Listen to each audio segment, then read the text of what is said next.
I'm Dave Baker.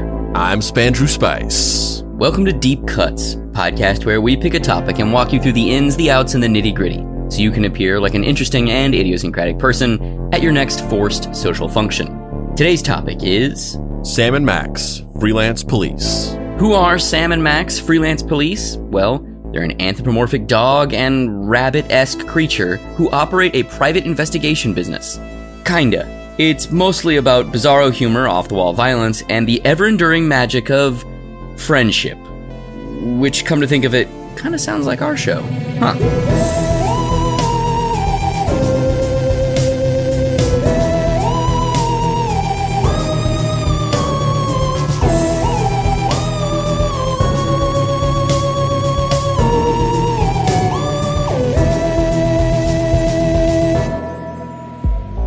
Act 1. Non sequiturs and the cuteness of Copaganda, the Sam and Max story. For those not in the know, Sam and Max are an anthropomorphized dog and bunny rabbit-like creature who work as freelance police officers. They're widely credited as being created by Steve Purcell, the illustrator, animator, and designer who you probably know for his work at Lucasfilm Games. However, the characters predate their published comic book of first appearance. In fact, they were created by Purcell's younger brother, Dave Purcell.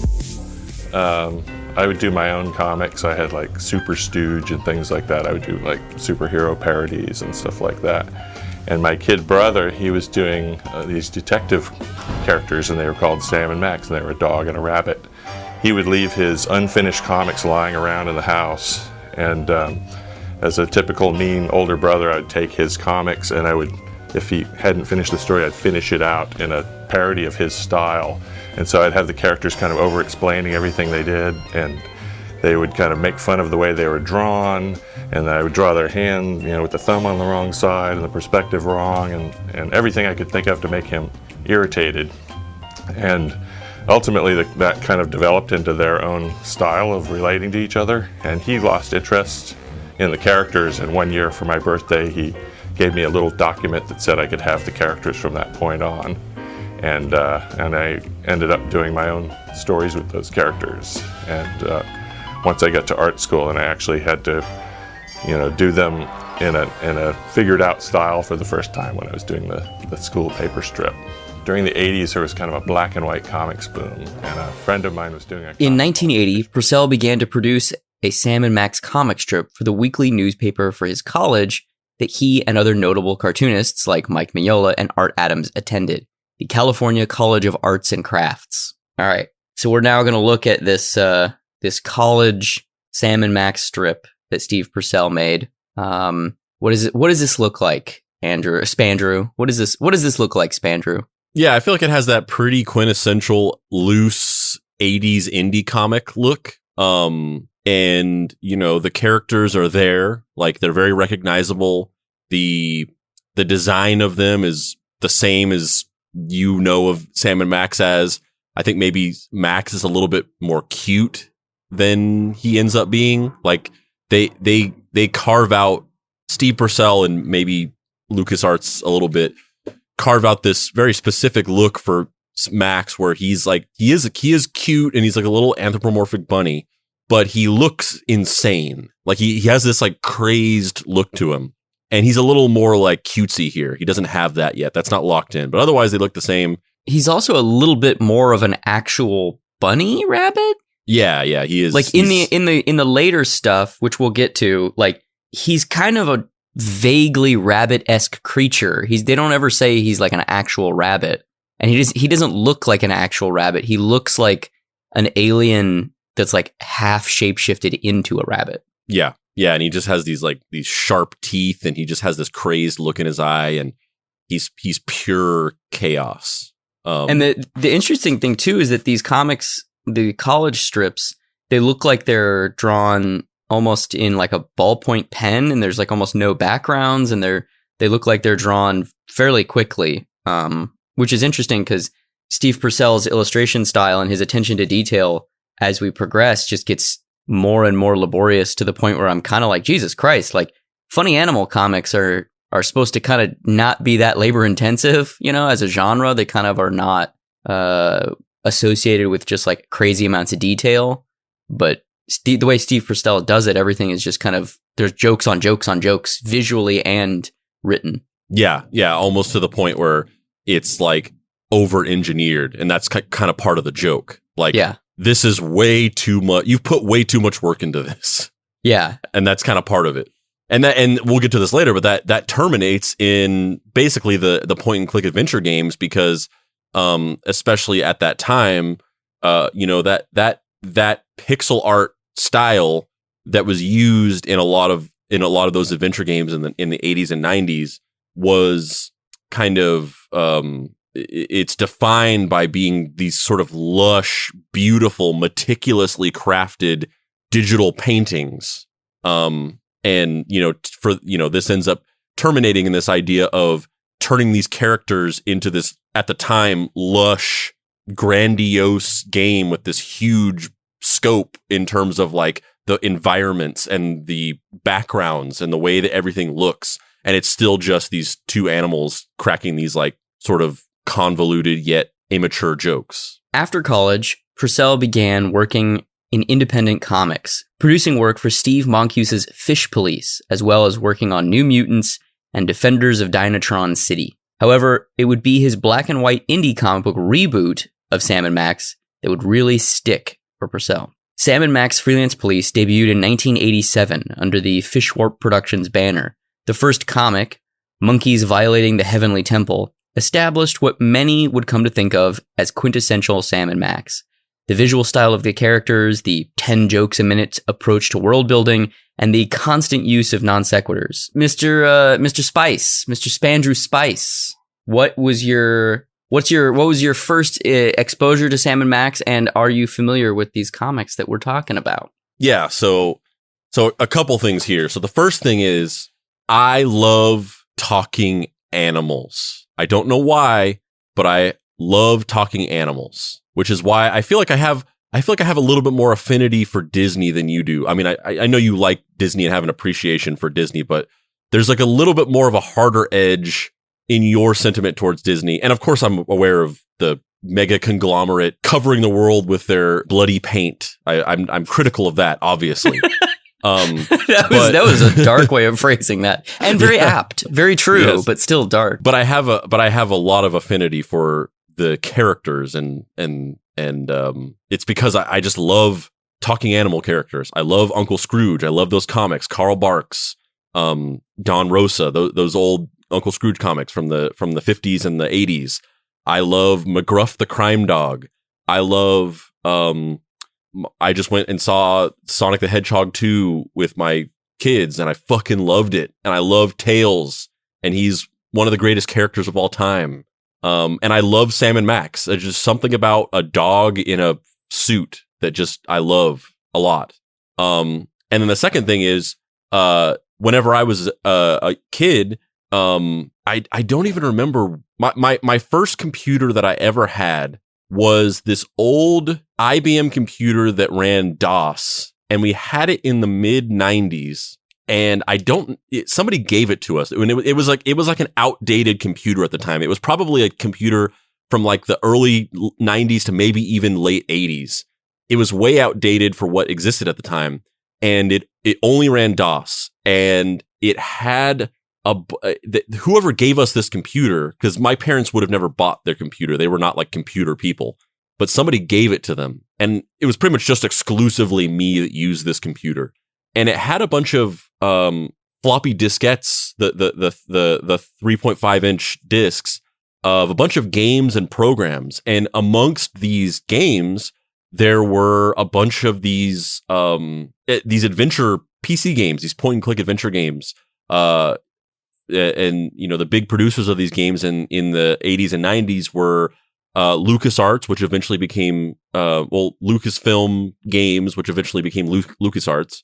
And then another company called Sierra, and there's games like King's Quest. That's what one of the games that Sierra does. And then LucasArts does a bunch of games like Monkey Island and Maniac Mansion, Day of the Tentacle, Full Throttle, and the Sam and Max games. And so I played a lot of these games when I was younger, and I was obsessed with them. I loved these games so much Just I loved the art style. I loved the fact that they were like, especially at the time, like, you know, almost like you were like playing like a show or like a movie or like a cartoon or something like that. They were these interactive cartoons that had characters that talked and there was a story to it. And then you were solving these puzzles. I had a huge affinity for these games. And Sam and Max, the first game in particular, and also the second game, were my favorite of all of them. I love these games a lot. And later on, when I was in high school, I kind of like got back into these games. And I basically, like in the early to mid 2000s, a lot of people had developed emulators for being able to play these games on a Windows PC because they were DOS games. So I emulated and replayed all these old games, and I kind of like fell in love with Sam and Max again. I played both of the games in high school, and at the time, because of the access to the internet, I was able to, because back when I was a kid, I was just like, I played these games, and then I was just like, I didn't even know where they came from. I didn't know that they were like popular. I just like, some guy just like gave us a computer and he had all these games. And it was like a bunch of point and click adventure games, but there was also like a doctor game where you like performed surgery on somebody. And then there was like Dig Dug. And like, I had no frame of reference for where these games came from. But then in high school, when I kind of knew what they were and also had access to the internet and I could like look up things, I dived deep into these games. And that was whenever I learned that Sam and Max had like comics. And, was able to read them and stuff like that and kind of learn more about the actual characters and where they came from and stuff like that. So I sort of had this obsession with this game in high school, and I read the comics and just, poured through like wiki pages and stuff like that. But yeah, these are literally just like some of my favorite games of all time. I love point and click adventure games so much. It's funny too, because my first exposure to Steve Purcell's work was also his video game work, because we had Secrets of Monkey Island and I just like inject it into my brain. Like I loved it. And I didn't play Zach McCracken, which he did the box art for, but my neighbor had it, and I vividly remember seeing the box art and being like, damn, that box art is cool. It's kind of hard to explain now, the weird desolate gaps in culture during that time period where you would you just kind of consumed whatever your family had, and then you would get these random trips to the drugstore or whatever where there'd be like 2 comics and you'd be like, what is this? Or you're at some friend's house and they have whatever. I remember one of my friends growing up had the USS Flag, the G.I. Joe giant ship, and I thought that that was just the craziest shit I'd ever seen. It was mind blowing. I didn't even know that existed. And then seeing the USS Flag in person and having it be bigger than I was just this is the greatest. I don't need a house. Why would someone buy a house when this exists? Yeah. And it's almost maybe it's mysterious because you don't even, now you're like, oh yeah, this thing came out and oh, this is from this company, or this, it's based on this franchise, or it's developed from this book or whatever. But back then when you're a kid, and then in the 90s, whenever we weren't just a globally connected, network of servers, you literally didn't know where things came from. So you're just this mysterious thing that for all I know, there's only one of these in the world. Yeah. We were gifted a computer by, I think, a coworker of my dad's, and it just had these games that I didn't know where they were from.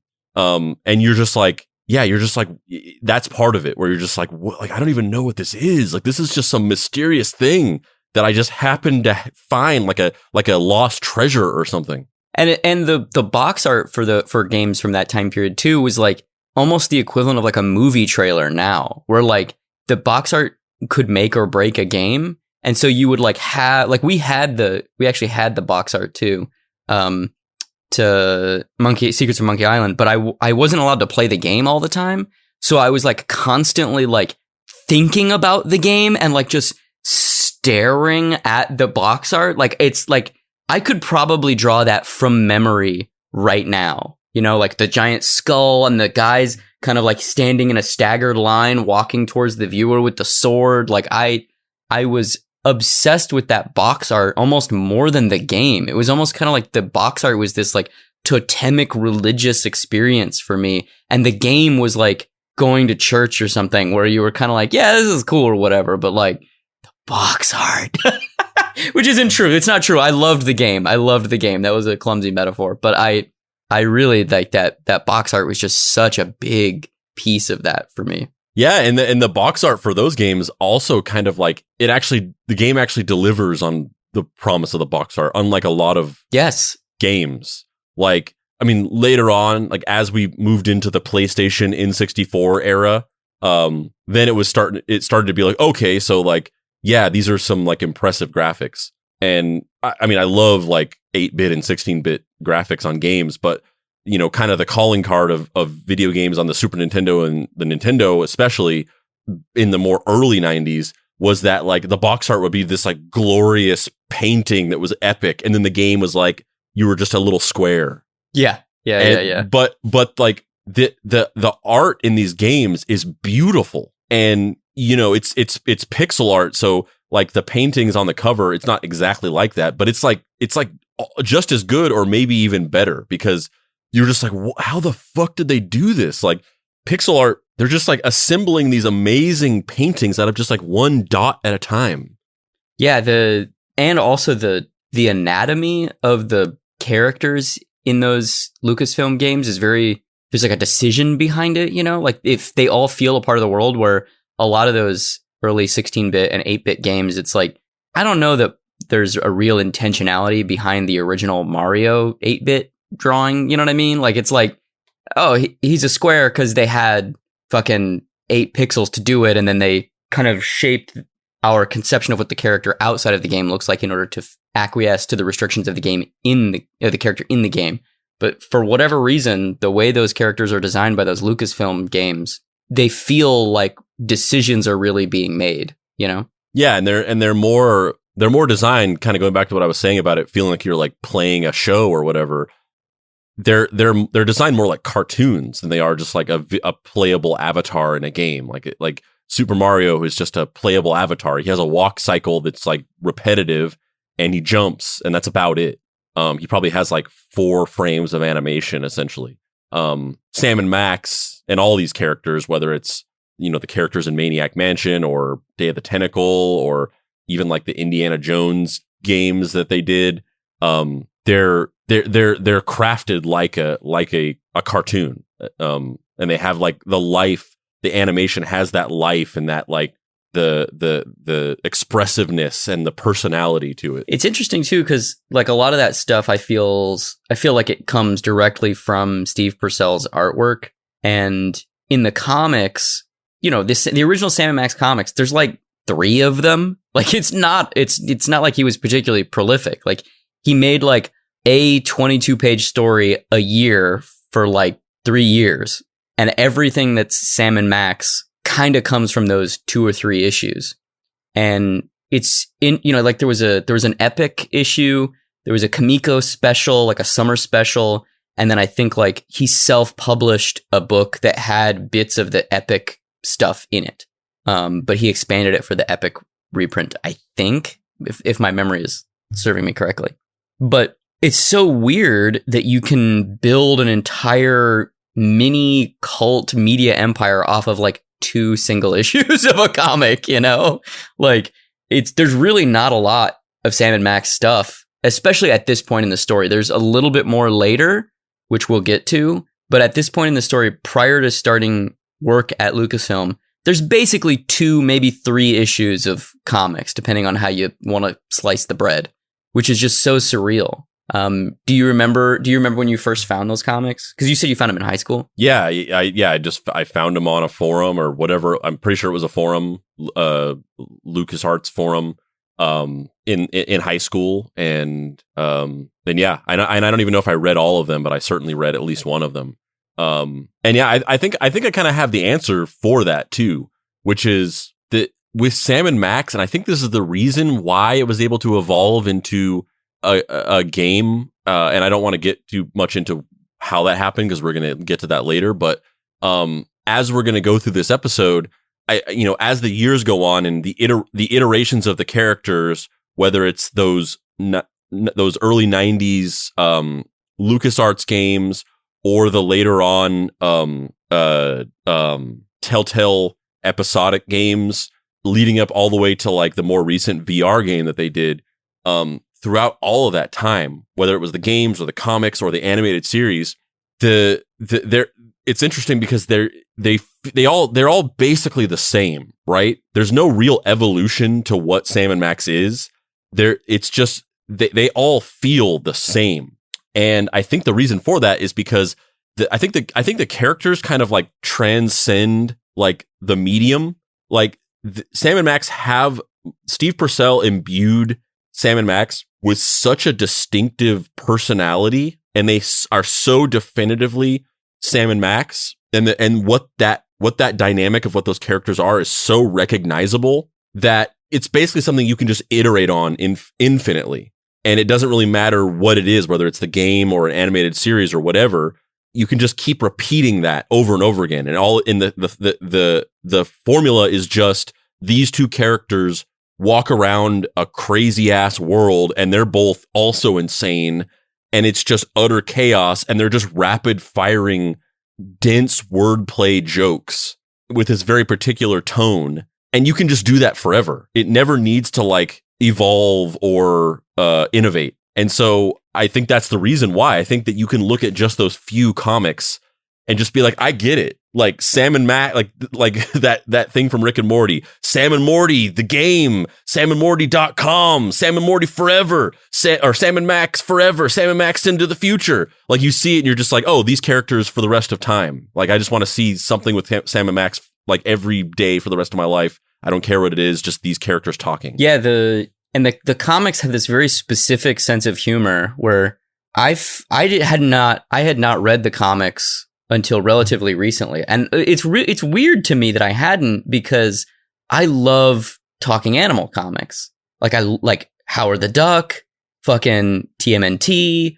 fucking I even like radioactive adolescent teenage or radioactive adolescent kung fu. Whatever the fuck. Oh, it's Kung Fu Pandas and Karate Hamsters or whatever all those like weird riff characters on the TMNT were. Samurai Pizza Cats. SWAT Cats. Battletoads, SWAT Cats. I fucking love SWAT Cats. Yeah.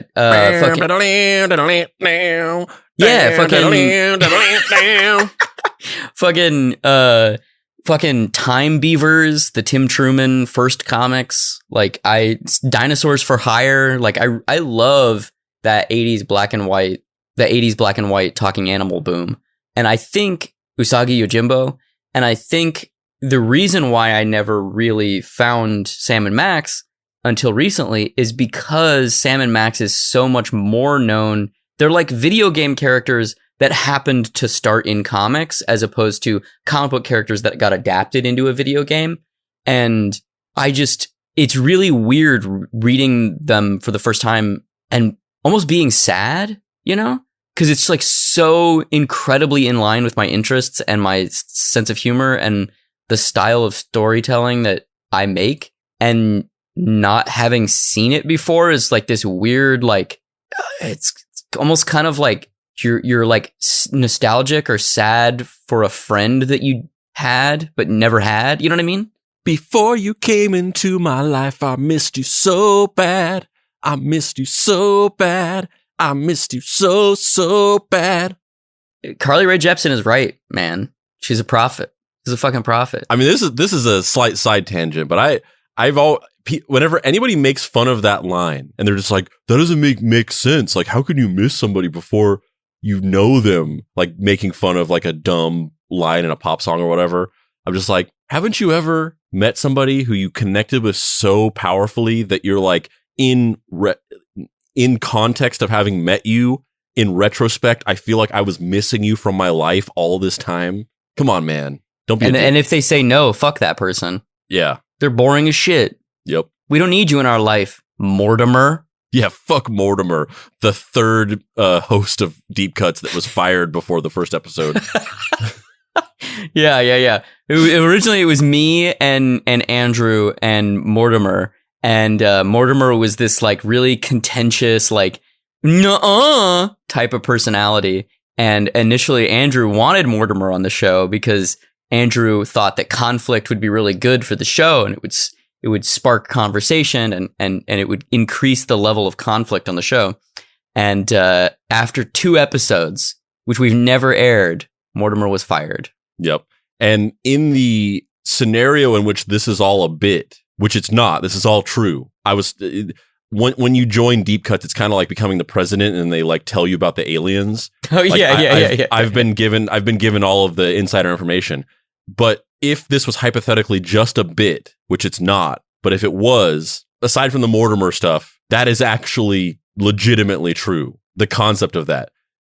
Before Deep Cuts started, Andrew did want a third person on the show that would be the person that would like have differing opinions and like argue about stuff. And he thought that would make a more interesting show, because he kind of felt like you and him had too similar of like opinions on things, and he thought that it might be boring for the two of you to just agree about everything. And he kind of wanted like a third person to create that conflict, and you convinced him not to do that. And it ended up being way better, because in retrospect, like, fuck creating conflict and arguing about shit. That's stupid.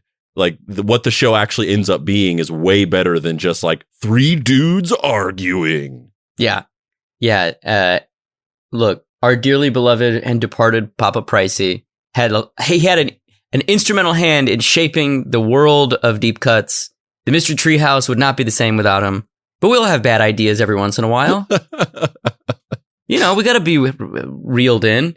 And quite frankly, the Mortimer paradigm that was being potentially explored by our dearly beloved and departed Papa Pricey, I just wouldn't have done the show. Like I couldn't have hung out with Mortimer for that long.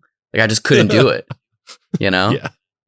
We had to fire him, or you had to fire him. Yeah, I had to just be like, hey, bro, I can't fucking do this shit. Which is funny because the first time that we recorded at Papa Pricey's old office, where there was a podcast studio in there that we recorded maybe the first 8 episodes in that studio before the pandemic happened. We went in there one time and Mortimer was there prior to us recording, and it was really like, don't pay attention to what we're doing right now. Don't even worry about it. Don't worry about it. Yep. Oh God, I'm having a nostalgic trip down memory lane. Oh, Mortimer. Steve Purcell joined LucasArts in 1988 as an artist and game designer. He worked on many iconic gaming staples from the time.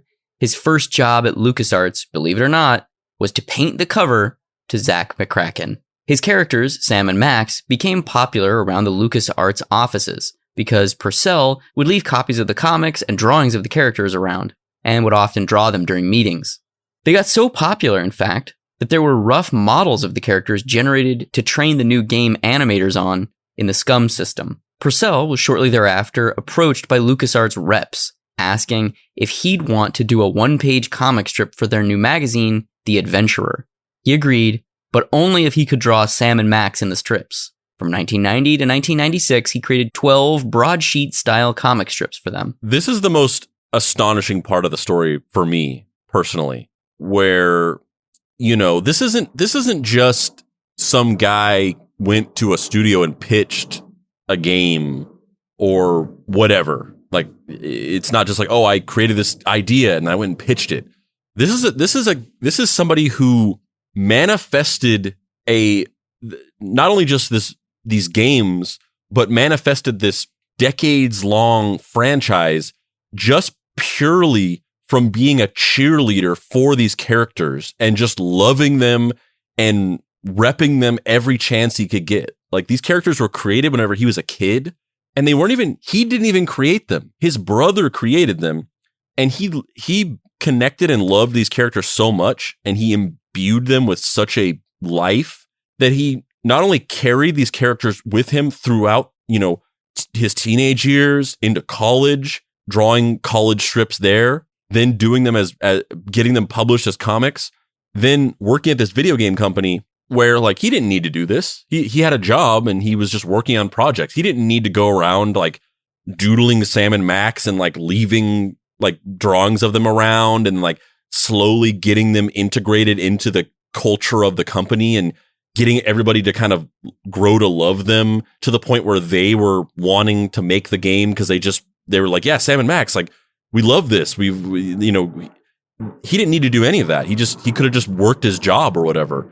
But he just like championed these characters so hard and for so long. He just like inceptioned everybody into loving them to the point where like this franchise was just kind of handed to him because everyone was just like, we love Sam and Max. You've been talking about them all this time.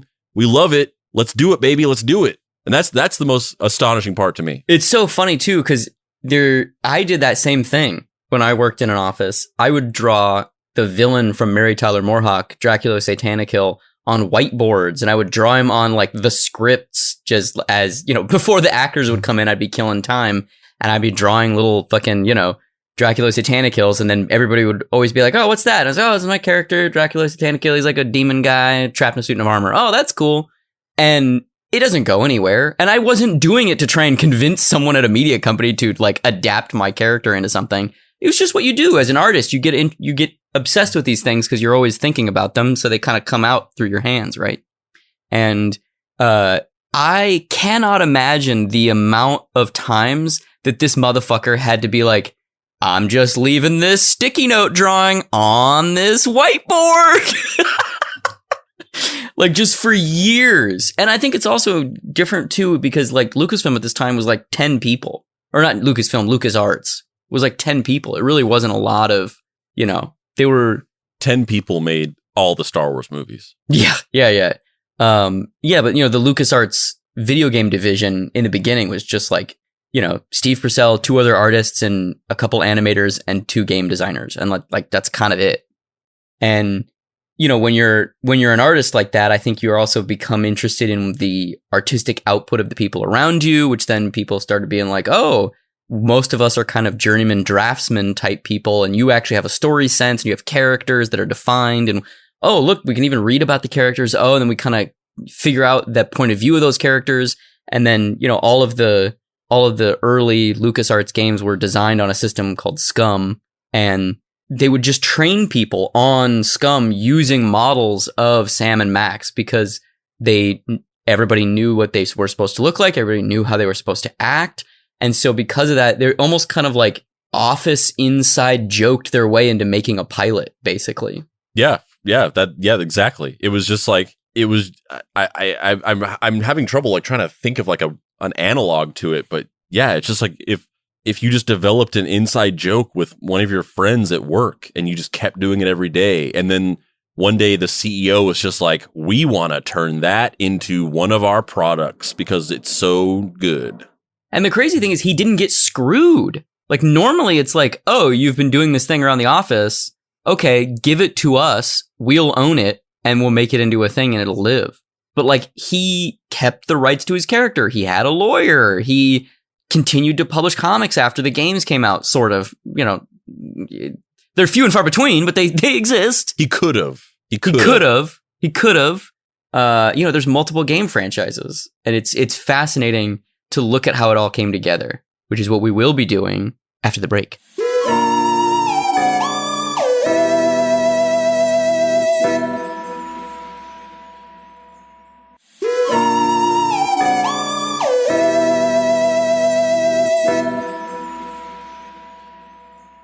Act 2, a really funny LucasArts reference. 1993 saw the release of Sam and Max Hit the Road, a graphic adventure game produced by LucasArts.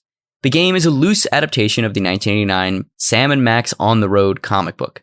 It sees the titular characters taking on a case of a missing Bigfoot from a carnival and traveling to many tourist locations in order to attempt to solve the mystery.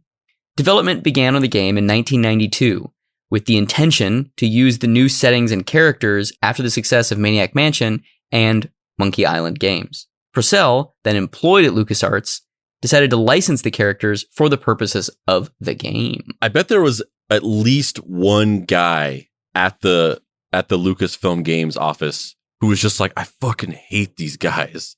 It was just like so annoyed that they were drawn everywhere and so annoyed that they were part of the training materials. And then whenever they announced they were making the game, he was just like, what the fuck? God damn it. I fucking hate Sam and Max. Ah! Yeah, his name was Sam N. Maxwell. And he was just like, my name is Sam and Max. Do not fucking take my name, Steve Purcell. And he's like, I've been doing this since I was a kid. Fuck. He just thought he thought he was making fun of him. Several of the tourist traps featured in the game were based on real locations and experiences of the developers. Purcell recollected a childhood visit to Frog Rock and remembered thinking that it doesn't even look like a frog.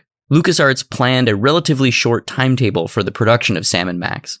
The entire game was to be produced in 8 short months. To make things even more complicated, the LucasArts team opted to storyboard the whole game prior to programming, treating it like a fully animated film. Hit the Road was also the first game to include full speech soundtrack and music, which Purcell viewed as a dream opportunity, understandably. He was over the moon with the chance to hear his long-running characters actually speak. Bill Farmer was cast as Sam, and Nick Jameson was cast as Max. A full jazz soundtrack was produced for the game, which added to what made the game distinct and impressive compared to the other adventure games produced at the time. The tone of the game is more adult and edgier than previous entries into the blossoming adventure genre. All right, this is your opportunity, Papa Spicy, Spapa Spicy. This is your opportunity. Let's talk about Sam and Max Hit the Road. Yeah, so as you just kind of said, one of the things was later remasters of some of the games added a voice, a full voice cast. So, the remaster of Day of the Tentacle that came out in like 2015, everybody is voiced. And I actually think maybe the original game was voiced as well, but that was later. But some of the earlier games, while I love a lot of them, Sam and Max was the first one that all the there was actual voices, characters talked. It wasn't just text on screen. And the soundtrack is really good. It's really amazing. So it's this really immersive world that feels lived in and based on these sort of like rapid fire jokes where they're referencing old cases and stuff like that. It really quickly world builds to the point where you just feel like you're watching a show that you've been watching for years, and you're playing it and you're controlling the characters. And so, it was just super immersive and super entertaining, and you could just get lost in these games. And beautiful as well, and really well animated and all of that stuff. And the cutscenes are really cool. And then the other aspect of it was, one of the big issues with the adventure games leading from the late 80s into the early 90s was there was this thing in point and clicks that was called moon logic, where basically in order to try to like make the game, the playtime longer, they were trying to stretch out like how, like they were basically trying to get people's money worth. You'd buy a game for like $60 or whatever it was, and they were just trying to make it feel worth it. So there, in a lot of these adventure games, especially early on, the number one, you could run into dead ends where you could just like choose the wrong thing and then die. And then you have to start the game over, or at least start from a previous point. I love that idea though, that they're just like, fucking idiot. Why did you go down that alleyway? Fucking learn that lesson. Yeah. I mean, literally the games did that. Like it's a lot of the Sierra games, especially like King's Quest, like you could just fucking die and then game's over and you have to start over. And people really didn't like that. It was a way to make the game longer, but people hated that. And then the other thing was there were these moon logic puzzles in the games where essentially like there was no logic or rhyme or reason to them at all. You just had to like walk around for hours banging your head against a wall, trying to figure out what the fuck you had to do until you just stumbled into the weirdest, most convoluted logic to figure out a puzzle. So it would be something like this, we need to fill this lake, or like, oh, there's all these like fish that are flopping at the bottom of this canyon, and they're like, they say that like they hate water and they wish that they lived on a farm, and then you have to figure out how to like make the fish happy so that they'll like open up a secret gate that you can get into. And then you're just like, how the fuck do we like make the fish happy? Maybe we fill the canyon with water, and then you like go find water, and you're like, does this work? And they're like, nope, it's not the water. And then you're like, wait a minute, if it's not filling the canyon with water, then what the fuck do we need to do? And then finally, at some point, you find out that like you have to go to a farm, and then you have to milk a bunch of cows, and then you have to like collect all the cow's milk, and then you fill the lake with the cow's milk. They were puzzles like that where they just made zero sense, and you basically couldn't figure them out unless you like somebody told you what to do. Like you had a friend who heard from a friend who heard from a friend, this is how you do this. And maybe they got it from like some forum on the early internet or something like that. And people really didn't like those things. That was like one of the most frustrating parts about adventure games. And LucasArts, as they started developing games, they started moving away from that. And they basically decided like, we don't want to have dead ends, and we don't want to have puzzles that make no sense and are just designed to like pad out the runtime of a game. And so they started doing that as they got going with their early games, the Indiana Jones games and Zach McCracken and stuff like that. And then I feel like they basically perfected it with Sam and Max, where like it's a really enjoyable gameplay experience. The game loop is not anywhere near as frustrating as some of those earlier adventure games. There are some really frustrating puzzles in it, but nothing like that. Everything like makes sense and is intuitive, and you still feel smart whenever you're solving the puzzles, but it's not a thing where you just like, I literally don't know where to go right now. I quit. Like, I'm not playing this anymore. So it was one of the first games that the first adventure games at all, and also just that LucasArts produced, that was just like a really fun, rewarding experience that didn't feel unfair. So it was great. I loved it. I loved every aspect of it. It's super funny. The voice acting is really good. Like there are games like now for like the PS5 that don't have as good of like voice acting performances as this. I loved it. I think it's also pretty interesting to look at this in the same context of when we did the episode about Velocity Gnome, and like looking at what our show is, which obviously feels a little different now that you're here, Mr. Spandrew Spice. You know, it's interesting though, looking at our show and the shared sense of humor that Andrew and I had, and that you and I kind of have. Granted, yours is a little bit different because it's kind of like Andrew's, but with an eye patch.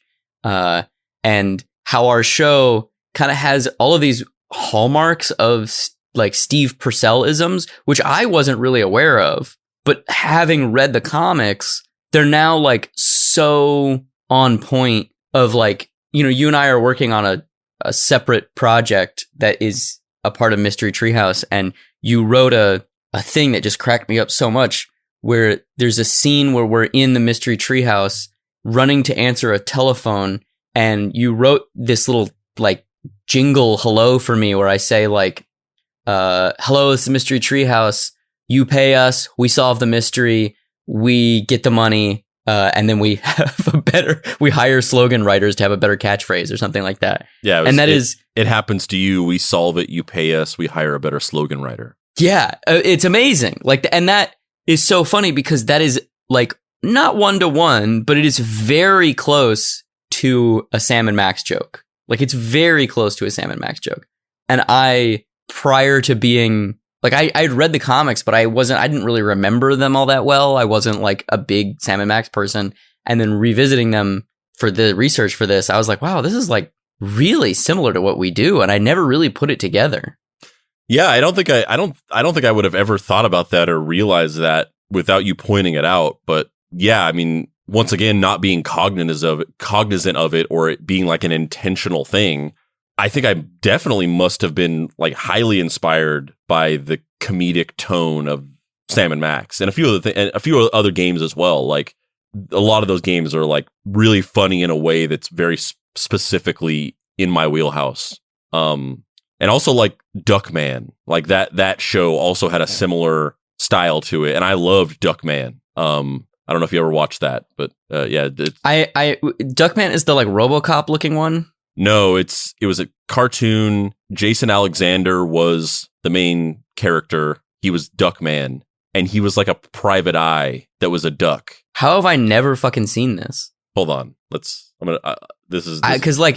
there was that weird period where it was like Darkwing Duck, and then what was the robot looking one with like one wheel? Oh yeah, what was that guy? Gizmo Duck from DuckTales. Yeah. But that's what I was thinking. Yeah, but Duckman is not a kid's cartoon. It's like an adult cartoon. Oh yes, I have seen this, but I've never watched it. But yeah, I feel like Duckman had a very similar comedic tone and style to Sam and Max, where it was just like rapid fire, kind of like convoluted wordplay mixed with kind of like lowbrow humor. And yeah, I think that must have definitely influenced my comedic sensibilities a lot. I don't think I was ever aware of that, but now that we're talking about it, for sure. Yeah. Upon its release, Hit the Road was viewed as a modest commercial success. In an interview, Purcell stated, "It was never anything compared to Star Wars, but it sold enough to be considered a hit by most standards." 1997 saw the premiere of The Adventures of Sam and Max Freelance Police, a children's animated TV show starring the titular duo.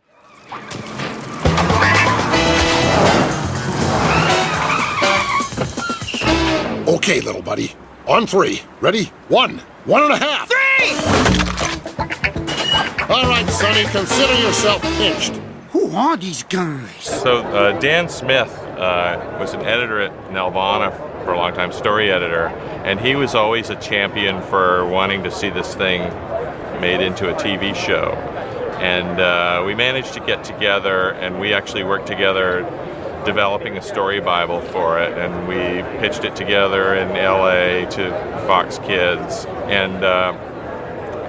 and he got these characters a lot. He understood them and understood like what the differences are between comics and TV to kind of help make the choices of what there's certain things you're not going to do on TV, and so you do something else instead. And if you're not going to shoot guns at each other, maybe you maintain some of the weirdness of the characters instead, which is what I made my mandate, was keeping the weird quotient up to snuff. So if it couldn't be so morally questionable, maybe they're it's just the kind of randomness of it and the strangeness of the worlds and the stories that we explore. Don't anybody move. This is a stick-up. All we want is the dough. And maybe one of those Elvis-shaped decanters. We want to drink from the neck hole of the king. It's an interspecies holdup. I know your voice. You're that Henderson kid. Start scooping the cash into a plain brown bag, old man. Giant rat guys. Weird. Interesting. And somehow very appropriate. Shall we slap the sleeper on him and make him cry uncle? Can't think of a reason not to. I lived in an old barn at the time, and I would work through the fax machine, and I would get bundles of FedEx packages every day. It's like, here's 60 more pages of characters and turnarounds and things like that. And I'd be on the phone with Dan Smith for hours at a time. We just sift through all the scripts, and we'd write jokes into the scripts and change things around. And there were a few scripts I wrote myself, and just kind of keeping in touch. And I'd go up there for casting sessions from time to time, and working with the production team. They'd always go out to pool, go play pool across the street at lunch. So it was fun to go to Toronto and visit with those guys, and actually, work directly with them for little stretches. But the rest of the time I was in my little barn, on the phone and working through the fax machine.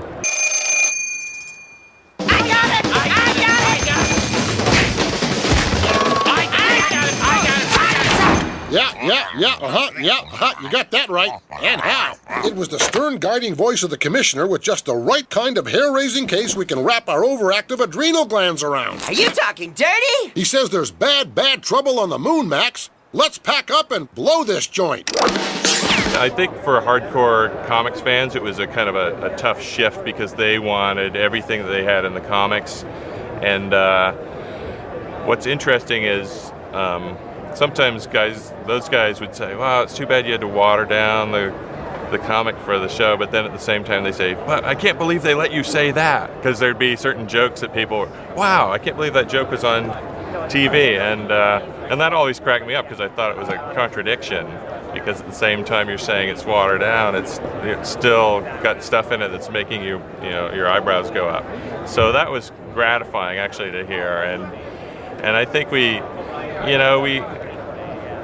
try to be sensitive to what you show. You're not going to have violence, so you replace it with goofiness instead. And I think the spirit of the characters is definitely there. I think it was right on, as far as their personalities. I love having a sub-basement of solitude with our very own genius girl to think up wildly improbable stuff for us. Yeah, one thing that we haven't talked about so far, or thus far, which I really appreciate about Sam and Max, which I wouldn't want everything to be like this, but it's refreshing to have an outlet of something like this. And I actually feel like this is kind of where I diverge from Sam and Max of, the things that I write and the things that we make tend to have a little bit more of an emotional grounding to them, sort of couched in the comedic tone and stuff like that.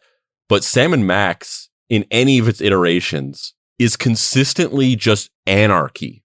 There is zero emotional grounding. There is zero of any kind of logical through line. Sam and Max are just fucking insane, and then the world around them is fucking insane. And that's usually that kind of breaks certain narrative rules of you shouldn't have a story where everybody's crazy. There has to be a straight man and all these things like that. And they just do not follow that at all. Every character is insane, and there is no logical continuity. People just say and do insane things without any consequences, and the plots have no real consistency to them. And so when you watch it, kind of similar to watching a show like 30 Rock or something like that, it's just rapid fire insanity that just kind of washes over you. You're not oh, I'm invested in this plot or whatever. You're just kind of letting it's like that scene in the Street Fighter movie when they turn Blanca into a monster by just showing him rapid fire images of war and destruction, and then he's just and he turns into Blanca. It's like that. It's funny too, because the only real difference, I mean, there's I guess maybe some the violence quotient maybe is a little bit different from the comics to the show, but the only real structural difference is the fact that there's a human character introduced as a supporting character for Sam and Max called the Geek. And the Geek is kind of their Oracle or Alfred character, where she designs equipment for them. Sometimes she's the engine that sets up whatever the plot is for the episode of the week. Sometimes she's the one that is the Deus Ex Machina and has the solution. But she's the only one that the only real significant difference between the show and the comics. The thing that's really funny to me about it, though, is not the fact that she's there as a human character, but the fact that you can just feel they don't have a solution for what human characters look like in the world. The backgrounds look like Steve Purcell drawings. Sam and Max themselves look very, very close to the way he draws them. The supporting characters, most of which are anthropomorphized in some way, look like Steve Purcell drawings or people emulating his style in a certain aspect. The Geek looks fucking half-baked. That, you can tell that he doesn't care about humans, and the character designers that worked on the show didn't have a way of taking his drawing style for the anthropomorphic animal characters and mapping it onto a human face, because the Geek's human anatomy is not cool in the way that Sam and Max's squashed and stretched animal anatomy has been refined over like 20 years of him drawing them. Yeah. And honestly, just get the fucking human character out of there. Yeah, who the fuck needs... Yeah, I agree. But the thing that sticks out about the show to me is like the density of jokes is still there from the games and the comics. And the show almost feels more like a Silver Age comic than the comics do, because the comics are kind of rooted in the wackiness and experimental stuff that was happening in the black and white explosion in the 80s. And the show takes those ideas and gives them just enough structure to make them even weirder. It's very strange. Yeah, because it's a kid's cartoon, and because they're structuring it around a 30-minute, like 3 or 2 act structure that any show has to be on network television, like reading this sort of like rapid fire insanity in a comic is its own sort of like compartmentalized experience. Like I'm reading this weird zany comic book, but you're watching a show on TV that has the structure and plot of a show, but it's just that insanity because you're expecting another type of show. You're expecting, because the show was on Fox Kids. It has the animation, like the animation house that did it. There were other shows that use that same animation house to the point where it looks like, other than the style of the show that was Steve Purcell's, like the animation style looks similar to some of those other shows. And yet it doesn't have any of the trappings or formula of one of these typical like 90s kids 30-minute animated shows. It's just like the skeleton of that. But then like, what the fuck? Like, this is insane. These characters are psychopaths. There's no normal character to relate to in this. Unfortunately, the show only lasted 13 episodes, running from October 4th, 1997 to April 25th, 1998. There have been many attempts at producing sequel games to hit the road. However, they never truly panned out. The first attempt at making a new Sam & Max game was in 2001 with Sam & Max Plunge Through Space. The game was supposed to be released as an Xbox exclusive. It was developed by Infinite Machine, a small company consisting of former LucasArts employees. The story was created by Purcell and fellow game designer Chuck Jordan. In classic hit-the-road archetypes, the game would have seen Sam & Max traveling across space to rescue the stolen Statue of Liberty. However, the game was never produced due to Infinite Machine going bankrupt within 12 months of opening. And basically, the situation going into the late 90s and early 2000s was there was a transition from... Basically, there was a transition from like... There had been 3D games before that, prior to that, obviously, but there was a transition between like it being okay for games to be 2D and that being like, oh yeah, sure, there's some 3D games, but like 2D games is the status quo. And there was a transition into, no, 3D games, like why would you make a 2D game? That's old shit. And basically the adventure genre as a whole just didn't survive that transition, much like silent film actors who didn't survive the transition to talkies because they had accents that people didn't know about, or they just weren't actually like their acting style wasn't suited for audio. They just couldn't do it. Nobody wanted 2D games anymore, number one, and they fumbled with trying to make the jump into 3D. And you know, there was one of the last games that LucasArts produced was a game called Grim Fandango, which is a great game and actually utilizes 3D in an amazing way. And it's a game that would have been groundbreaking a couple years before, but adventure games had basically died by that point. It was just like, it was on life support, and they put that game out and it was a huge flop because people just weren't hungry for that type of gaming experience anymore. Like, it was all 3D platformers and action games. And so the entire genre as a whole just died. And so in this period right here that we're talking about, there were, I mean, basically LucasArts and Sierra just like hung up their tools. Like, they were like, we're not making these games anymore. But there were other studios that were still kind of trying to do it. And there were other game projects that were still trying to produce adventure games in a post death of adventure game world. And you see that here where there were these false starts where they were trying to make another Sam & Max game, but it just wasn't happening because there wasn't any money anymore, because nobody wanted to produce these games anymore, because nobody was really playing them. And they were also much more expensive for the return on income that they would get.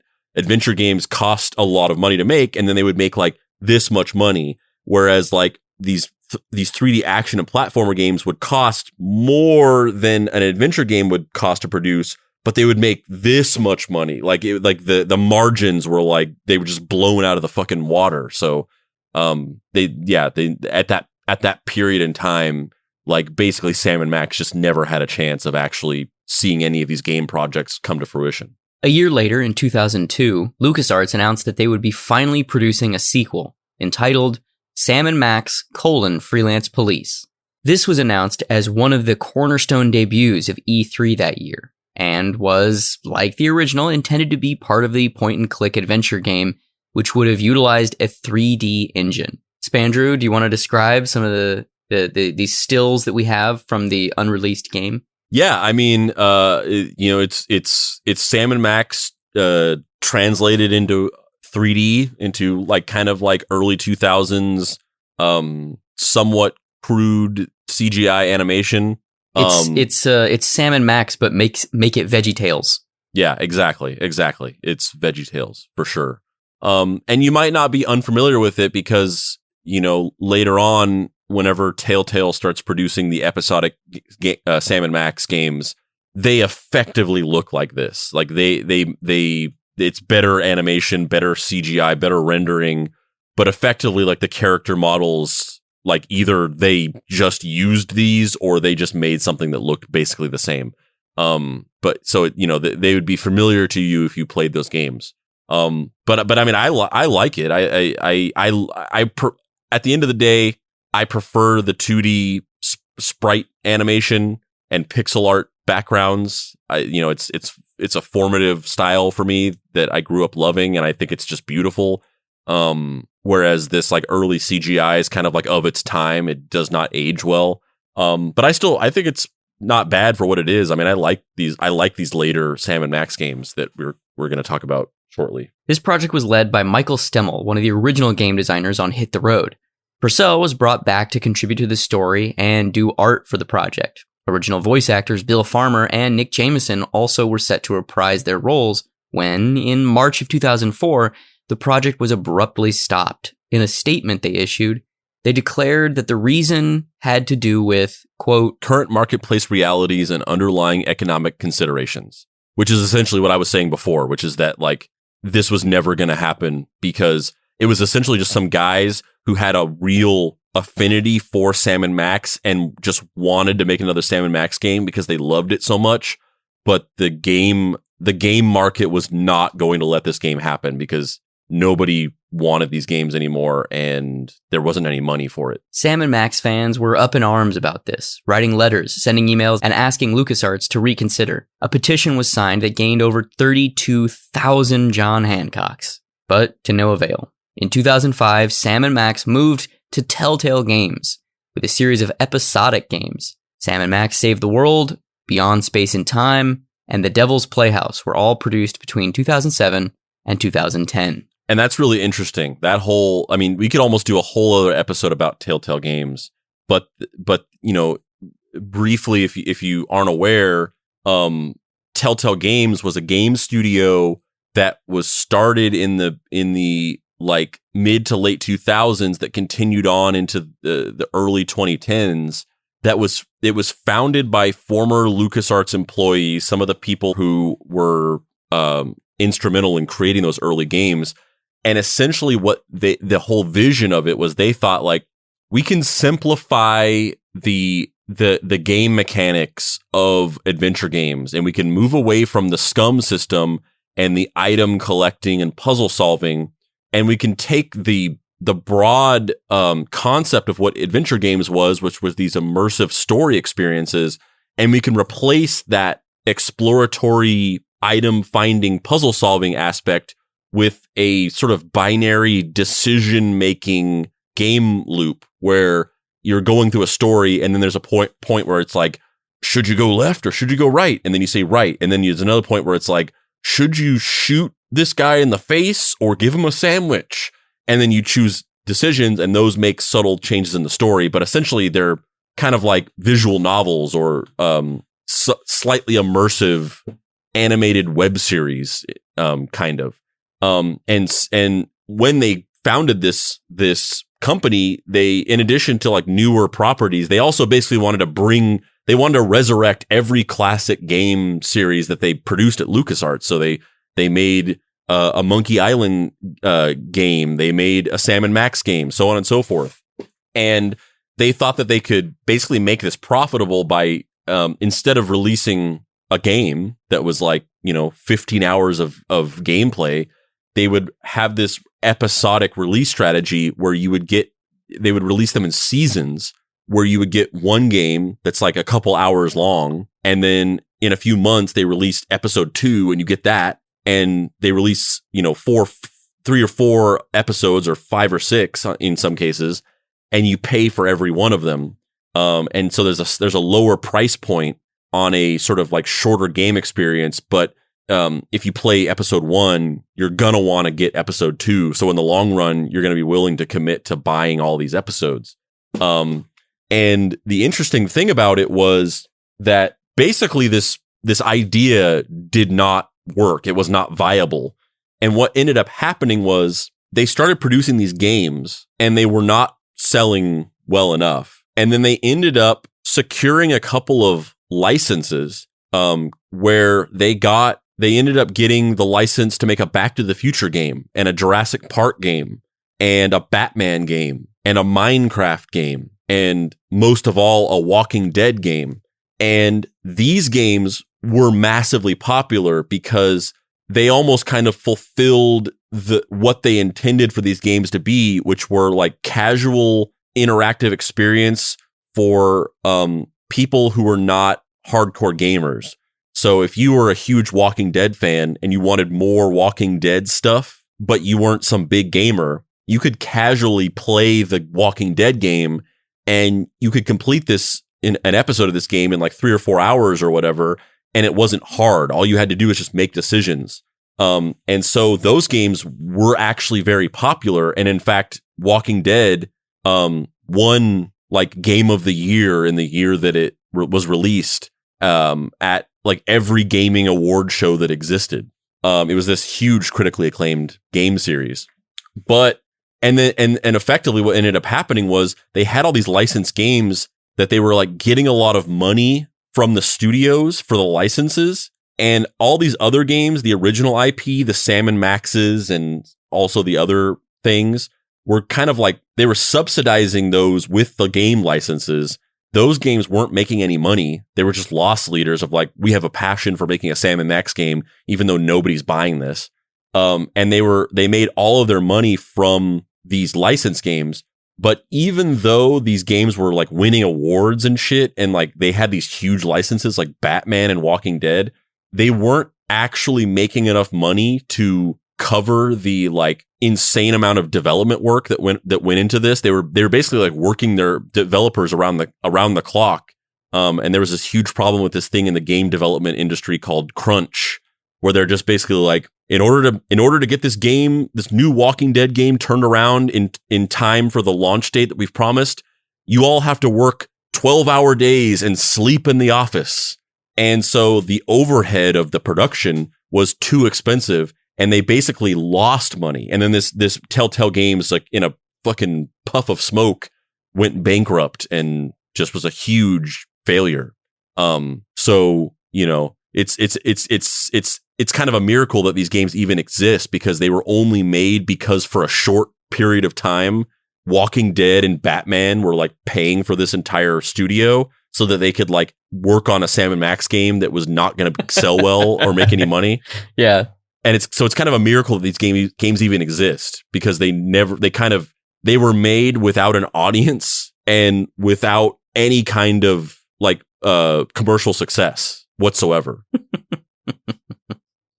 The realities of that situation are kind of similar in some ways to the LucasArts situation that birthed Sam and Max to begin with. So it's kind of fitting that, I mean, who knows if it'll be their last appearance in games, but it kind of feels like it, at least for the foreseeable future, that like Star Wars was this huge success. All these companies were started off the back of it. George Lucas was like, hey, make some games, you guys. Just like, don't lose too much money. And they produced all these weird games, some of which made money and most of which were just kind of like fine, right? And then... Yeah, once again, it was kind of like the Indiana Jones games and then like the flagship series, Curse of Monkey Island, which was, or the Monkey Island series, which was a hit. And then a lot of these other games were just like, yeah, they just didn't make any money. And like, that's kind of, it's the irony that Batman and Walking Dead would support 3, not 1, not 2, 3 Sam and Max games is hilarious to me. Yeah. And I will say, I would love to do an episode just about the history of adventure games in general. So maybe we, can talk about this more in depth in a different episode. But I will say that adventure games had a immediate and painful death in the late 90s. And, Tim Schafer tried to kind of bring them back in this new format in the like 2010s that just was not a failure. There was no appetite for this type of game, really. And it was another kind of failure or false start. But there actually has been a resurgence in nostalgic fueled popularity for adventure games in the last 5-6 years.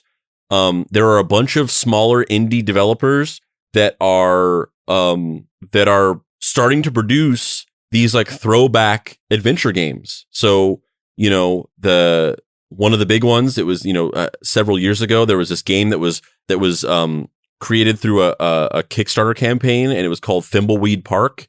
And it was created by a bunch of the original developers from LucasArts. And it was just a classic LucasArts style adventure game. Like it looks exactly like a LucasArts game because literally the same animators who made those games worked on it. And it's a game that takes about 30 hours to complete. So it's a really long adventure game. Like those games actually weren't that long back then. This is a super long adventure game. And it's great. It's fucking great. I love it so much. I own it. I own it on Steam. I own it on Switch. I own it on my PS Vita, and I've played through it like 3 times. It's a great game. There's some other games that have come out in recent years from indie developers. So there's the Dark Side Detective games, which are another just classic, pixel art style point and click adventure game. There's a handful of other ones. I'm trying to think of some of the ones I've played in recent years. Is it called the Down Below? What the fuck is that? Yeah. Hold on, I'm gonna pull this up because I do want to shout out some of these real quick. The Journey Down. The Journey Down is another. That's almost kind of more of like an early 2000s 3D point and click adventure style game. I think there's 3 of them. Those are great. And yeah, there's a bunch of them. And it's not just like, oh, we're trying to make these happen and they're not happening. Like, because of a lot of the nostalgia that people our age have for these games and slightly older than us, people are having success producing these new games. As a matter of fact, as a matter of fact, just a couple days ago, it was announced that there's a new Monkey Island game being produced, Return to Monkey Island. And not only is there a new Monkey Island game being produced, but it is being directed by Ron Gilbert, who is the original creator of the Monkey Island series. He worked on the first 3 games, and he was not involved in any of the other games after that. The 4th game, the 5th game, the Telltale series, and any of that stuff. And he's returning to make a game that picks up directly after the 3rd game. And that's being developed by not only an indie game studio, Devolver Digital, and Ron Gilbert's indie game studio, but also it's being developed in conjunction with a newly resurrected Lucasfilm Games. Lucasfilm Games has brought back that label to start producing more of these adventure games. So there's a recent resurgence in these games, and I'm loving every fucking second of it. And also, not super recently. I think it might have been like 3 or 4 years ago. But they came out with a Sam & Max VR game, and it's great. I have it. I have it on my Oculus Quest 2, and like I said at the beginning of this episode, you can just take those characters and iterate on them infinity, and it will never get old, and it will never change, and it will always be good. And it's a VR game where you're just hanging out with Sam & Max, and they're just rapid firing off weird bullshit, and you're just in the world looking around, and it's great. You know what I want? I want a live action Sam & Max series where it's people in full animatronic Jim Henson style costumes. I want there to be a little person to play Max, and I want John Goodman in a fucking dumbass dog mask to play Max or Sam. And I want that to be a thing. Like, you know, do you remember the really strange Superman pilots? I think it's called Super Pup, that they made after the George Reeves show got canceled because he died. And then they just decided, oh, maybe we'll make a Superman show where they're all dogs and cats and they'll all be played by little people in costumes. That, but Sam & Max. Are you laboring under the delusion that I'm going to reject your inquiry? Well, on that note, Mr.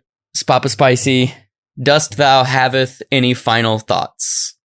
Yeah. I mean, yeah, I like I said a bunch of times, I really love these games. I mean, I have a huge affinity for my entire love for these spawns out of my affinity for the adventure games of the late 90s or the late 80s and early 90s. I cape for this genre to this day. I still play games like this all the time. I played through the Day of the Tentacle remaster that came out in 2015. Like I said, I played the Sam & Max VR game. I try to go back and replay these games every once in a while.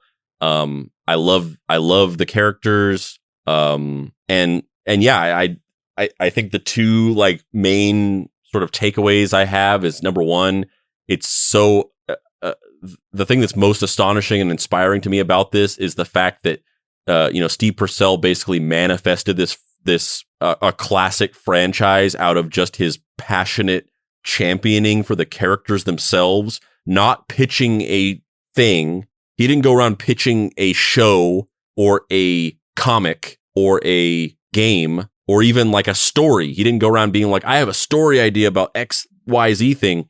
He went around just like hyping up these specific characters that existed out of the context of any specific story or medium. And he was so passionate and persistent. And you heard the interviews with him. He's not like a charismatic guy. He is not a pitch guy. Like that. He didn't win people's hearts and minds because of how good he was at pitching shit. No shit, right? Yeah. He did it because these characters are just like, you see them and you like everything about them is telegraphed to you in a way that immediately endears you to them because you get it. You look at them for 2 seconds and you're like, yep, I get it. Sign me up. And he just went around just like cheerleading for these characters for years and manifested this franchise out of it. That's the most astonishing thing to me about it. And then the other thing is just that, like I said, kind of a couple times before, I'm just repeating myself at this point, but these characters, I'm not saying that they're the best characters ever. I'm not saying that they're the most like innovative characters ever, or any of that stuff. I mean, they're lacking a lot of the trappings of what's considered great characters. They don't really have any kind of like emotional through line. They have nothing really anchoring them to any specific kind of theme or anything like that. But they're just pure style, and they're so singularly what they are that you could just iterate on them infinitely and it will always be good. And I'm sure that wasn't intentional by Steve Purcell. I'm sure he didn't start off engineering it to be that way, but somehow he stumbled upon connecting with and falling in love with these characters so thoroughly that he was able to craft them into timeless characters that just are singular, and you could see a couple lines on a page of dialogue and you would know that it was Sam & Max. And I think there's another, I mean, I agree with everything you said about like their characters being really well defined, but I think a large percentage of that is the way that he draws them. Like, they're so well defined and it's funny to say rendered because they're each made up of like 10 lines, but they're each so crystallized because he's drawn them so many fucking times. And the drawings that he makes of them are so experiential and weird and exactly what they should be, that I feel like the characterization comes from those drawings, like he's just spent 40 years drawing them. And so he knows exactly how they move, which then features in how they talk, which then features into their characterizations and what they say. I think it's very admirable. And I think it speaks volumes. There's only like 150 pages of Sam and Max comics that exist. And they spawned 5 games and a TV show. Like, good for you, Steve Purcell. You fucking did it. And I'm really excited that you didn't get fucked along the process. Yeah, for real. Which kind of goes back to that whole thing of like, nobody really cared about what the games division of Lucasfilm was doing for a while. So there wasn't a bunch of like sharks in the water trying to like fucking acquire, and edge people out and things like that. It was just some dudes being like, let's make some nerdy shit. And like, nobody's paying attention. So let's just keep doing this until somebody notices. And on that note, here's hoping that we make many more episodes of our show. And I'm Dave Baker. And I'm Spandrew Spice. This has been Deep Cuts. If you'd like to find me on the internet, you can do so at xDaveBakerX. Spandrew Spice, where can people find you? And heydavebaker.com. That's where you can find all my comics and shit. Spandrew, where can people find you? You can find me just wandering back and forth throughout a circus, desperately looking for a diamond-shaped wrench because there's a cannon that's in the main tent that the valve on it is over-tightened, and so we can't launch the cannon. And I need to launch the cannon to knock out a wall to get access to another room where there's a diamond that I have to return to a client that's looking for it. And so in order to launch the cannon, I have to loosen the valve on the cannon. But the lug nut on it is very specifically diamond shaped, and the wrench that's in the room with it is not diamond shaped. So I have to find a diamond shaped wrench. And you can also not find me on social media because I don't use it. But if you want to pay your respects to the dear, sweet Papa Pricey that we all remember and love, you can go to dapricerights.com and get his comic Deadbolt AI Private Eye, which is another detective character.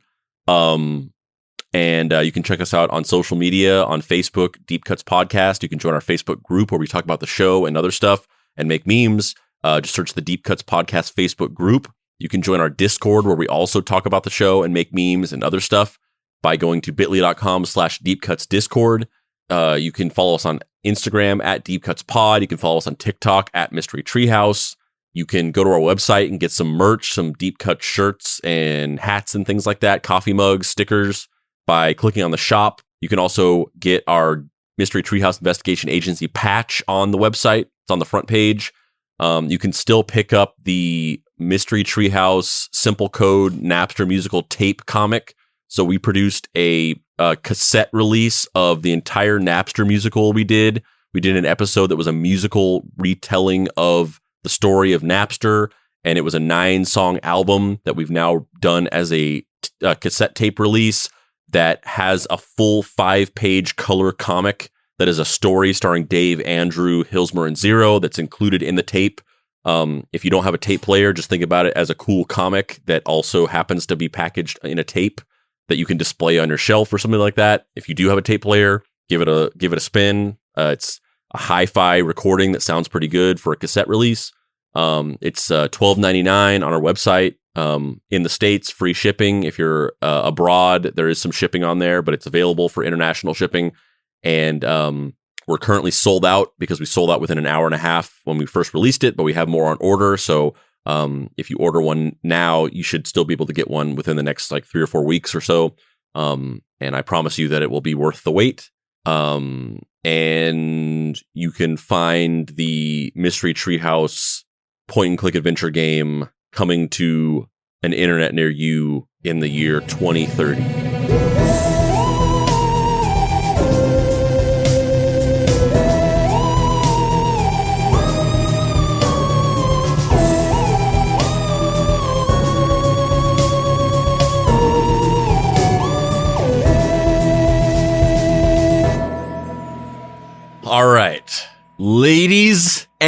gentlemen, and everything in between. Meme chefs, junior sleuths, veteran Deep Cuts listeners, and the ones who only know Spandrew Spice as a co-host of this show. Welcome to the inaugural Season 3 Spizza Spaparizza Memerizza Celebrizza.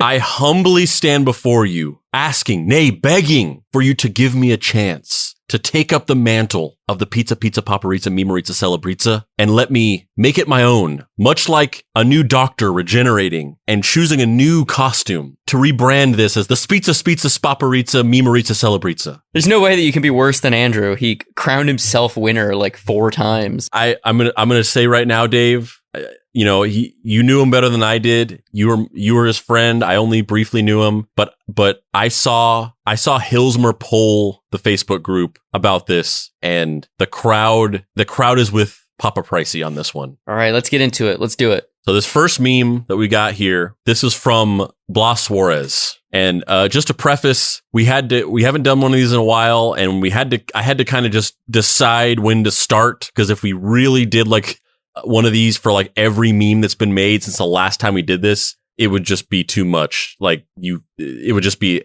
3 hours. So we're starting at the Jay-Z Night episode arbitrarily. So this first one is from Blas Suarez, and it's that meme of an orangutan on a tricycle that's chasing after it. In the original meme, it's a little girl, but in this one, it's a zebra, and then it's got Jay-Z Knight's face on it. Of course, referencing the fact that Jay-Z Knight's full name was something Zebra Knight. Yeah, whatever, Jessica or whatever her first name was, Zebra Knight. And on the orangutan, it's got my face, Spandrew Spice, and it says, Spandrew coming for his inheritance. And then the running away Jay-Z Knight zebra monstrosity, the text says Jay-Z Knight denying any relation. And this is referring to the fact that in the Jay-Z Knight episode, I jokingly mentioned that my name was Spandrew Orangutan Spice, and that I was inferring that I was like a family member of Jay-Z Knight. And honestly, like, this couldn't have been any more perfect, because this orangutan on a tricycle meme has been used so many times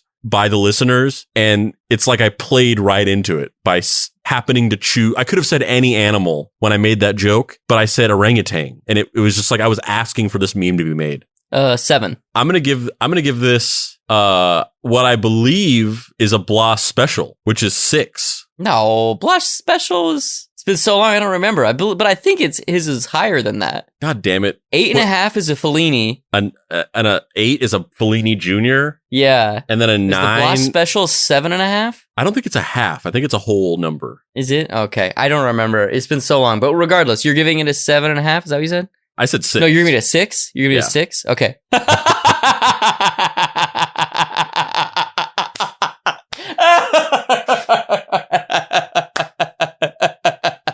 So this is great.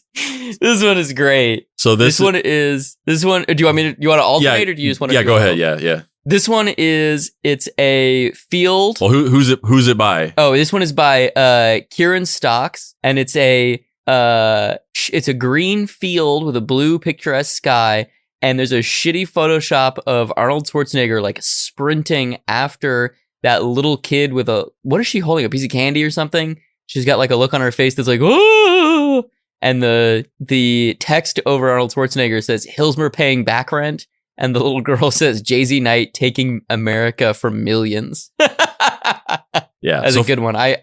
First of all, really quickly, the little girl is the little girl from the orangutan meme. Oh, yeah. She is the little girl from the orangutan video. And also, the background is not just a shitty Photoshop pasture. It is the Windows XP default desktop background. Right. Yes. I'm gonna go 8. What are you gonna go?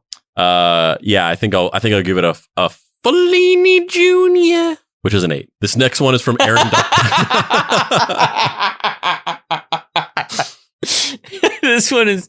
Oh, I'm sorry. It's your turn. I'll let you do it. Yeah, this one's from Aaron Dockery, frequent pizza, paparizza, mimarizza, celebrizza champion. Let's see how he fares in the spizza, spaparizza, mimarizza, celebrizza. A much more stringent decision-making process. It's the Drake meme where he's saying like no to something and then yes to something. And the thing he's saying no to is a picture of Jay-Z Knight. And the thing he's saying yes to is Jay-Z Knight, which is a picture of a knight, like a knight's armor with Jay-Z, the rapper's face photoshopped onto it. I'm gonna go Fellini Jr. You're going Fellini Jr. on this one? Yeah. I think I'm gonna go full Fellini, 8.5. It must also be mentioned that the comment on this is due, and you're saying Papa Pricey would be proud. It's got quite a few reactions to it. Yeah, a lot of hug emojis. People miss Papa Pricey. This one boy. This one's the one of the Bill Bixby's Oscar masterpieces. And honestly, like we haven't done this for a long time, and you'd think that the only reason why you'd put this amount of work into something is if it was going to be part of a contest. But we haven't done this since last year, and yet on March 26th, he's still cranking these things out. So yeah, go ahead. This is yours. It's like a weird comic almost. It's made to look like the thumbnails that I post in the Facebook group to let people know when new episodes have gone up. And it's called Hilsmer's Deep Ruts Tuts Brothel. Toots Brothel. Book today and get a free tug from Handyman Dave. And then it's a shot of a treehouse and Hilsmer standing out in front of it dressed like a pimp with a hat, a cigar, $sign, brass knuckles, gold chains, and a flamboyant jacket. And then on the side of the treehouse in the background, there's a sign that says Mystery Toot Brothel, Green Ladies, and a painting of the drunken Dalai Lama and a green woman, and then a sink with a bunch of dildos being washed in it, and it says hand-washed probes and plugs. You can do the Rubber Man, and it's a like sex doll that looks like it's of David Hasselhoff. Experience DigiPrice's blockchain babes in our new AI penetration station. 10 for hilarity, but 7 for the fact that, no disrespect, but that was spice. I did that episode. There was no price involved. The AI companion who fucks. Swing by our gift shop. And then there's some small little comics down in the corner that I can't quite read. But yeah, I think it's safe to say this is a 10 from me. This is a 10 for sure. Yeah, we need to come up with like a new classification. Once we remember the rest of the classifications, there needs to be like a Bill Bixby's Oscar special, and it just means like it's like above. It's like a 11. This is this is another one from Aaron Dockery, and it is that meme of that like Grant Gustin. Yeah, it's one of those CW DC shows where he's crouching by the grave and like giving a peace sign, and Dave's face is photoshopped onto his head, so it's Dave doing the peace sign, and then on the headstone it says Darv Bonker. And honestly, I don't even know what that's a reference to. Like, I don't know if that's just a joke where it's like, because some people have joked about that of like other alternate versions of Dave, kind of how people say that Spandrew Spice is a similar name to Andrew Price. People have joked about other alternate Dave names. So I don't know if that's just a random reference or if it's actually something that we said in an episode that I'm just forgetting. I feel like it's just people that day in the group were talking about how sooner or later I'm going to die and be replaced by Darv Bonker, because there's a fringe, look, most of the Junior Sleuths are really good people. They're solid. They really care about the community of, Deep Cuts fandom. And some people are kind of weird, like they take things a little too far. And some people are just convinced that, you're not a real person. Yeah. And they're convinced that we're going to pull some weird publicity stunt or something, that I'm not going to be a real person. or something. I'm not quite sure exact. It's weird. It's paranoia, man. It's a wilderness of digital mirrors for sure. 100%. Like it's definitely a wilderness of digital mirrors. I don't understand the conspiratorial mind of it. I don't know why these people are so paranoid in this way, but yeah, for sure. That there's a little bit of there's a little this of madness within the deep cuts community. Do we rate this one? I give it an 8. I give this one a 6.5. This is another Bill Bixby's Oscar. Was this in conjunction with the Siegfried and Roy episode? I guess. What was this in relation to? It must be. I don't know. I have no idea what else the fuck it would be. I don't either. It's a image of the Oscar with fake hair holding holding a silver floating orb against a backdrop of what looks like some sort of futuristic city and or maybe Las Vegas, and it's on fire. I really don't know what this is about, but I'm really into it. And it also, I don't know if this is part of the image that he found on Google or if he added this, but in the corner of the screen, it just says Tragographic. Great. I don't really get it, but I'm into it, and I'm gonna say 7. Yeah, I give this an 8. Bellini Jr. Here's one by what the fuck? How did this get in here? A meme from Andrew's murderer, Mike Miller, aka the bad devoted eye fisher. The fuck? I mean, what do we do about this, Dave? Do we rate this guy's memes? Like, I mean, you be the judge. I mean, I hate to do this. I hate to be this guy, but I think we have to rate his memes. If we don't, we're giving in to terrorism. The whole reason why he's the saddest man on earth and why he murdered our dearly beloved Papa Pricey is because he always came in second in the meme wars. And I think if we bow to his tyranny, then I don't think that's good for anyone. I think we need to beat him in his own game. I think the meme chefs need to take down Mike Miller, and anything less is no buenos. I think you're right, but let's see how steadfast your resolve is when you actually learn what this meme is. So it's the meme of like it's like the heads that are getting increasingly more enlightened. And the first one that's just a normal brain, it says, a blue, Andrew's dead, which I'm assuming is like, that's just like onomatopoeia of crying, already just heavily insensitive. The second one, which is slightly more enlightened, says Mike Miller is a murderer. The third one that has even more enlightenment is Spandrew Spice as co-host? I don't know. And then the final full enlightened brain says when Mike closes a door, he opens a window. So this is a 0 for me. Fuck you, Mike Miller. Yeah, 0. I mean, I was wondering what your reaction after that whole talk about rating his memes. Like, I didn't know how you're going to react to this, but essentially this is like from the perspective of a Deep Cuts listener. They're sad that Andrew's dead, which they should be, and then they're lashing out and accusing Mike Miller of being a murderer, which is true. He is a murderer, and they're angry at him for killing Andrew. They're angry at him, and then they're kind of like feeling out me as host and kind of being like, I'm not sure how I feel about this, which is, at this point, I feel like I've earned my place here. And then the final enlightenment is it's a double entendre, because they're essentially saying that Mike killing Andrew opened a window for the new improved Spandrew Spice to become a host. But I'm not saying that. That's not my words. That's the implication of this meme. But it's also a double entendre, because when the portal closed, of course, I mean, I don't mean to bring this up and like re-traumatize you, but the portal closed and that's what killed Andrew. Yeah, moving on. 0. Yeah, 0 for sure. This next one's once again by Mike Miller, and it's that meme that's Hank from Breaking Bad, Dean Norris, and in one picture he's like smiling broadly and he's got like really brightly lit, and in the next picture he's all stone-faced and angry, and he's got like heavy shadow lighting on his face that makes him look like kind of sinister. And in the first one, he says, deep Kudikian scholars laughing at... Deep Cushian. Okay, I've never actually read it out loud. Deep Cushian scholars laughing at my memes and jokes. And then the sullen, angry one is Deep Cushian scholars remembering the kayfabe. That one's pretty good. Yeah. That's pretty good. I'll give that one a 1. You give this one a 1? Fuck you, Mike Miller. Yeah. I give it a 0.5. This next one is... Oh yeah, you take this one.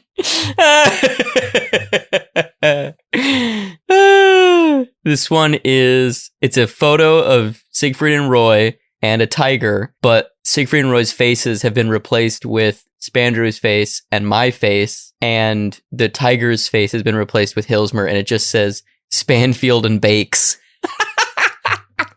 This is by Blas Juarez. This is great. 8. It's fantastic. First of all, it's a lion, not a tiger, but also... Oh, sorry, it's a lion. You're right. Sorry. Yeah, I give it an 8 as well. I agree. Bellini Jr.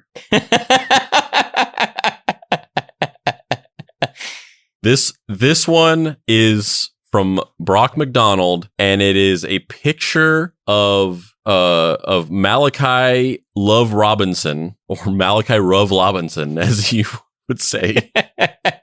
I said that like 3 times in that episode. And it's like a picture of his like mugshot in the corner of the screen. It's like a news photo, and it's a picture of a mugshot in the corner of the screen. And then the main image of the person that's like allegedly being interviewed is a picture of Malachi Love Robinson, but he has a fake mustache on. And then the text underneath him is saying, "My client is innocent," which is referencing a joke that we made during the real life Doogie Howser episode, where we were joking that he would represent himself as his own lawyer with a fake mustache on.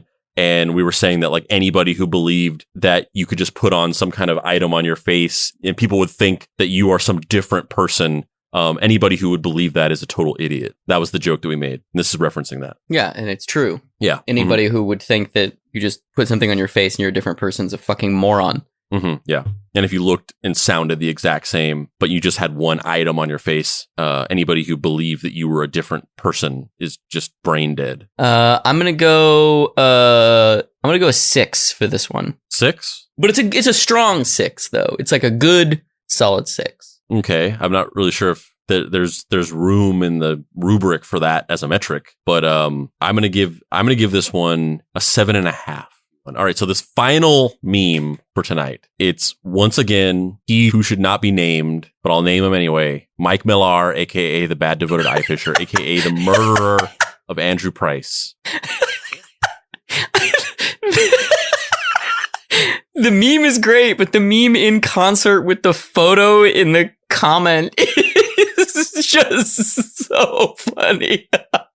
I realize that people grieve differently, so I'm not going to judge the fact that you're laughing at this because it's very dark. But it's once again the mind enlightenment, increasingly enlightened brain meme. And I pre-warn you, this is graphic and dark. But the first brain, it says portal bisect a podcast host, which is once again referencing the fact that the way that Andrew died was that he was caught in the middle of a portal as it closed and was tragically cut in half. The second one, which is slightly more enlightened, the text says, "Try in vain to convince people he had it coming." And that's referencing many attempts that Mike Millar has made in the Facebook group to try to justify his murder and say that we're better off without Andrew, that Andrew deserved to die for all these made up reasons. He was trying to do that for a while. Then the next almost more enlightened brain, it says the Shaggy defense. And this is in reference to the fact that for a while, he started trying to claim that he didn't do it. The wasn't me defense. That's what the Shaggy defense means. And he was trying to blame it on other Mike Millers. He was trying to blame it on the Nazi Mike Miller that we've talked about before on the show. And that didn't work. And then the final most enlightened brain, it says Spike Spiller.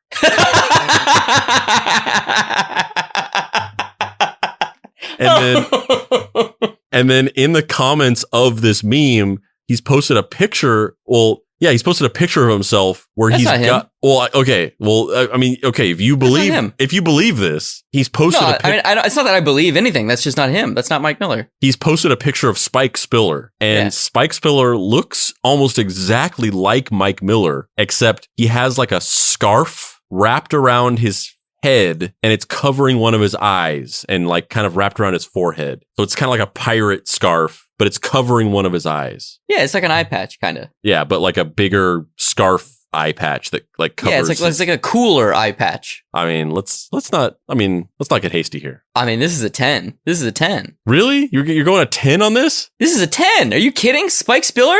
And then he actually found some guy on the internet who's named Spike Spiller and got him to take a photo for it. Amazing. So you're like, what, like, do you think that him finding Spike Spiller has like redeemed him, or like, I'm not trying to, no, he's a fucking murderer. Fuck that guy. But I can recognize a funny joke when I see it. That's funny. He found a guy named Spike Spiller. That's hilarious. So it's so funny to you because he made this joke in this meme, and then he went and found a real Spike Spiller, and it's a 10 for you because he's committed to the bit so hard that he went and found a real Spike Spiller. I mean, I hate Mike Miller. Mike Miller's a piece of fucking shit. But this Spike Spiller guy looks kind of nice. Yeah, I gotta admit, he's just from this picture, he looks like a sweetheart. Yeah, I mean, okay. Yeah, I mean, I said this earlier, but like, I think I'm gonna give this the Bill Bixby's Oscar special.